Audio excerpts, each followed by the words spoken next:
여섯 번째, 용접 시공 계획 보시겠습니다.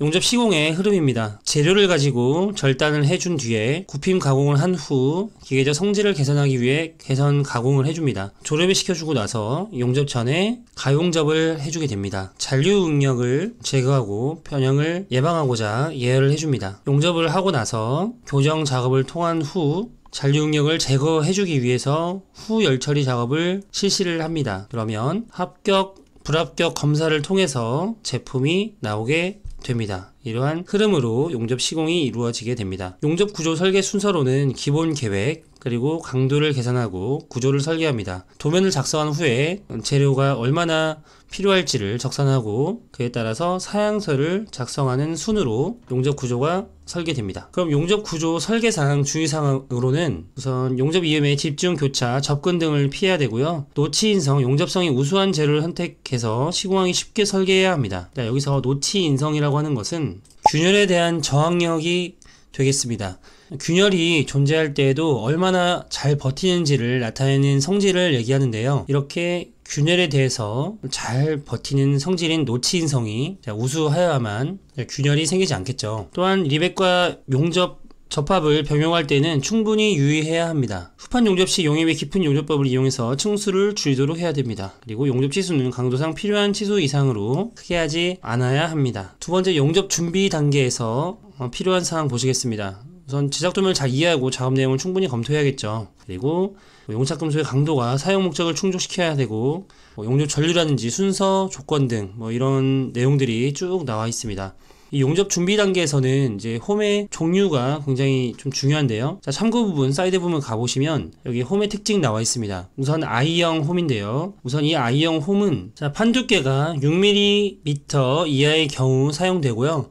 홈 가공이 쉽고 류투 간격을 좁게 하면 용착 금속의 양도 적어져서 경제적인 면에서는 우수한데 두께가 두꺼워지면 용입이 어렵다는 단점을 가지고 있습니다. 그러니까 I형 홈은 6mm 이하의 홈에서 판두께 6mm 이하의 경우 사용된다는 점, V형 홈 같은 경우에는 두께가 20mm 이하인 경우 사용을 하게 되고요. X형 홈 같은 경우에는 15에서 40mm 정도에 사용되고요.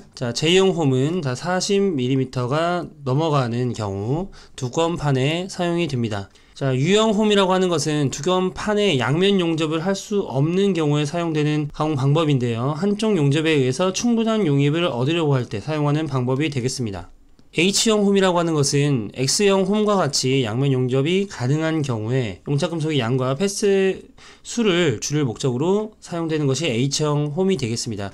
그러니까 여기서는 이렇게 판의 두께에 따라서 이렇게 I형 홈, V형 홈, X형 홈, J형 홈 이런 것들이 사용된다는 거, 그리고 특히 U형 홈은 양면 용접이 가능하지 않을 때, 불가능할 때 사용하는 가공 방법으로 한쪽 용접에 의해서 충분한 용입을 얻으려고 할 때 사용하는 방법이다 라는 것을 짚고 넘어가시면 되겠습니다. 다음 조립 용접 지그입니다. 조립 용접 지그라고 하는 것은 우선 지그라고 하는 것이 모재를 고정시켜주는 역할을 해줍니다. 그렇게 되면 동일 제품을 다량 생산하기에 좀 유리하게 되고요. 정밀도도 그리고 신뢰성도 높일 수가 있겠죠. 그리고 작업을 굉장히 용이하게 하고 용접 능률을 높여줍니다. 하지만 구속력이 너무 크게 되면 잔류 응력이나 용접 균열이 발생하기 쉽다는 단점을 가지고 있습니다. 다음은 루트 간격입니다. 루트 간격이라고 하는 것은 여기 이 모재와 모재 사이의 간격을 얘기를 하는데요. 이 간격이 6mm 이하이면 보수민 용접 방법을 어떻게 해야 되는지 이에 대한 내용, 6에서 16mm 이하인 경우, 16mm 이상인 경우 이렇게 세 가지로 나누어서 보수민 용접 방법이 달라집니다. 6mm 이하인 경우에는 한쪽 또는 양쪽을 덧살 올림 용접으로 해서 깎아냅니다. 덧살 올림 용접이라고 하는 것은 그림으로 그려보면 각 층마다 전체 길이 용접을 하면서 쌓아 올리는 용접 방법을 얘기하는데요. 이렇게 전체 용접을 하고 그 다음에 이렇게 전체의 길이 용접을 하면서 쌓아 올리는 방법이 덧살 용접 방법이 되겠습니다. 6에서 16mm 이하인 경우에는 두께 6mm 정도의 뒷판을 대서 용접을 하게 됩니다. 16mm 이상인 경우에는 판의 전부 또는 일부를 그 길이 약 300mm 정도 되는데요. 이것을 모두 대체해서 보조 및 용접한다는 거, 이 세 가지 내용 꼭 숙지하고 넘어가시기 바랍니다. 다음은 본용접입니다. 본용접에서는 이 용차법에 대한 내용들 많이 나오는데요. 먼저 전진법입니다. 전진법이라고 하는 것은 한쪽 끝에서 다른 쪽 끝을 향해서 연속적으로 진행하는 간단한 방법을 얘기합니다. 용접 진행 방향과 용착 방향이 같은 방향이라고 보시면 되겠고요. 후진법이라고 하는 것은 용접 진행 방향과 용착 방향이 서로 반대가 되는 방법이 되겠습니다. 잔류 응력은 다소 적게 발생하는데 작업의 능률은 좀 떨어진다는 단점을 가지고 있습니다. 대칭법이라는 것도 있습니다. 용접부의 중앙에서부터 양 끝을 향해 대칭적으로 용접해 나가는 방법이 되겠습니다.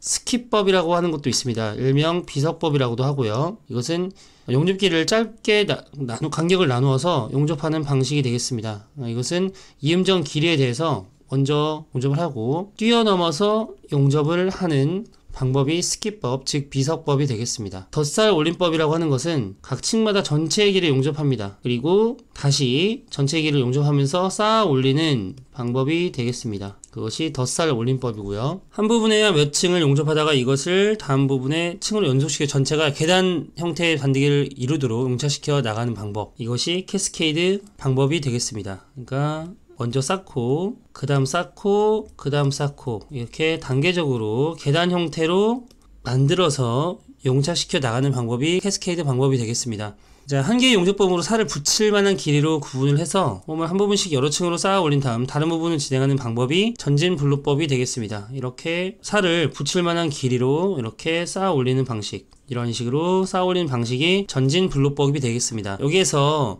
용접법의 종류가 굉장히 잘 나오므로 이 내용들 꼭 그림과 같이 알아두시면 되겠습니다. 용접 전후 처리입니다. 자, 전 처리. 용접하기 전에 예열을 해주는데요. 우선 용접소의 아주 좋은 영광이라도 두께가 약 25mm 이상이 되면 급하게 냉각하기 때문에 잔류 응력이라든지 변형에 취약할 수밖에 없습니다. 용접 영양부가 경화해서 비듬 및 균열이 발생하기 쉽겠죠. 용접 전에 적당한 온도로 예열하는 것이 냉각 속도를 느리게 해줌으로써 그런 결함들을 방지할 수가 있습니다. 자, 연강을 중점적으로 보시면 되는데요. 연강은 40도에서 75도 정도로 예열한다. 이 온도 알아두시면 되겠고요. 용접 후 처리입니다. 자, 용접 후에는 잔류 응력이 발생을 하면 이런 것들을 제거하기 위한 열 처리가 들어가는데, 열 처리 방법 중에 일반적으로 풀림이라는 열처리를 가지고 잔류 응력을 제거를 해줍니다. 그중 노내 풀림법이라는 방법이 있습니다. 노 내에서 설행시킴으로써 잔류 응력을 제거하는 방법이 되겠습니다. 자, 이것은 이 수치가 중요한데요. 탄소광의 경우에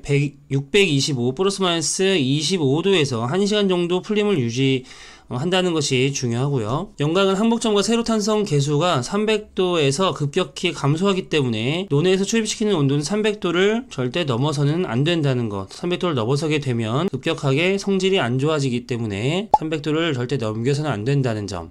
잔류 응력의 제거는 어떤 한계에 대해서 유지 온도가 높을수록, 유지 시간이 길수록 효과가 크다는 점. 이 세 가지 내용 꼭 짜고 넘어가시면 되겠습니다. 국부 풀림법이라는 것도 있고요. 저온 응력 완화법, 기계적 응력 완화법, 피닝법 이런 것들이 있는데, 우선 용접 후 처리에 잔류 응력을 제거하기 위한 방법들이 어떤 것들이 있는지 쭉 보시고요. 논의 풀림법의 몇 도 정도에서 풀림을 실시하는지, 그리고 이 두 번째 피닝법이 중요한데요. 이 피닝법이라고 하는 것은 끝이 구면인 특수한 피닝 해머를 사용합니다. 용접부를 연속적으로 표면에 소성 변형을 주는 방법이 피닝법이 되겠는데요. 이런 것은 인장 응력을 완화하는데 큰 효과를 가지고 처층 용접의 균열 방지 목적으로 700도 정도에서 열간 피닝을 해줌으로써 잔류 응력을 제거하게 됩니다. 용접 결함과 변형 및 방지 대책 보시겠습니다. 자, 용접 변형 방지책으로는 우선 억제해주는 방법이 있죠. 변형을 억제해주고 아예 변형을 예상을 하고 그에 반대되는 방향으로 우리가 구속이나 이런 것들을 해주면 변형을 방지할 수 있겠죠. 그래서 억제법이나 그 역변형법을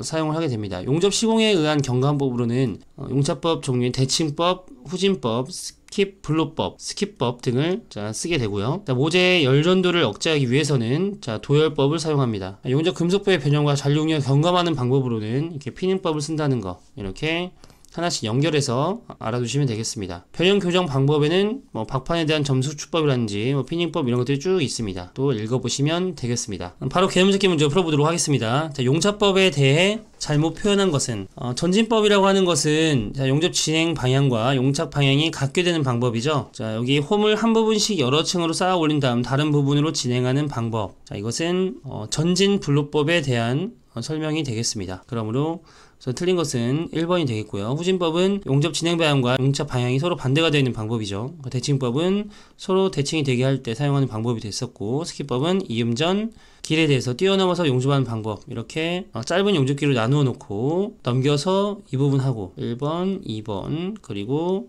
이 부분 하고 이 부분 이렇게 넘겨오는, 이렇게 이음 전 길에 대해서 뛰어넘어서 용접하는 방법인 스킵법, 즉 비석법이 되겠습니다. 그래서 답은 1번이 되겠고요. 다음 개념 잡기 문제 풀어보도록 하겠습니다. 용접 후 잔류 응력 완화법에 해당하지 않는 것. 용접 후 응력을 제거하기 위한 방법에는 기계적 응력 완화법과 저온 응력 완화법, 피닝법, 논의 풀림법, 국부 풀림법 이런 것들이 있었죠. 그래서 해당하지 않는 것은 4번 화염경화법이 되겠습니다. 이 화염경화법은 표면을 경화시켜줄 때 사용하는 방법으로 표면경화법 중 하나가 되겠습니다. 다음 개념 잡기 문제 풀어보도록 하겠습니다. 용접 홈의 형식 중에 두건판에 양면 용접을 할 수 없는 경우, 우리가 양면 용접을 할 수 없는 경우에는 U형 홈을 사용하죠.